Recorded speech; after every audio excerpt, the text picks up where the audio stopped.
ننھا خرگوش اور سمجھدار کچھوا۔ ایک دن ایک جنگل میں ایک ننھا خرگوش رہتا تھا جو بہت تیز دوڑ سکتا تھا۔ وہ ہمیشہ اپنے دوستوں کو اپنے تیز دوڑنے کی باتیں کرتا اور فخر سے کہتا کہ کوئی بھی اسے شکست نہیں دے سکتا۔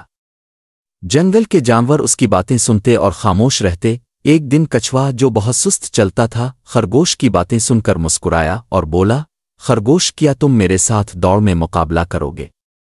خرگوش نے کچھوے کی بات سن کر قہقہا لگایا اور کہا، تم میرے ساتھ دوڑ؟ تم تو بہت سست ہو، میں تمہیں بہت آسانی سے شکست دے دوں گا۔ کچھوا آرام سے بولا، پھر بھی ہمیں مقابلہ کرنا چاہیے، ہو سکتا ہے کہ تم مجھے جیت نہ سکو۔ خرگوش نے کچھوے کی بات مان لی اور دونوں نے مقابلے کا دن مقرر کیا۔ جنگل کے سارے جانور اس دوڑ کو دیکھنے کے لیے جمع ہوئے۔ مقابلہ شروع ہوا اور جیسے ہی دوڑ شروع ہوئی خرگوش تیزی سے دوڑتے ہوئے آگے نکل گیا۔ کچھوا آہستہ آہستہ چلتا رہا لیکن مسلسل اور بغیر رکے۔ خرگوش نے کچھ دور جا کر دیکھا کہ کچھوا بہت پیچھے ہے۔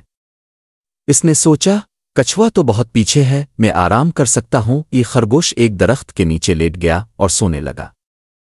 کچھوا آہستہ آہستہ چلتا رہا اور آخر کار خرگوش کو سوتے ہوئے دیکھ کر خاموشی سے آگے نکل گیا۔ جب خرگوش کی آنکھ کھلی تو اس نے دیکھا کہ کچھوا تقریباً دوڑ کا اختتام کرنے والا ہے۔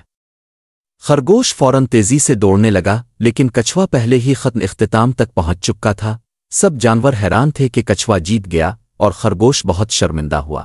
کہانی کا سبق یہ ہے کہ تیزی اور غرور سے زیادہ مستقل مزاجی اور محنت اہم ہے۔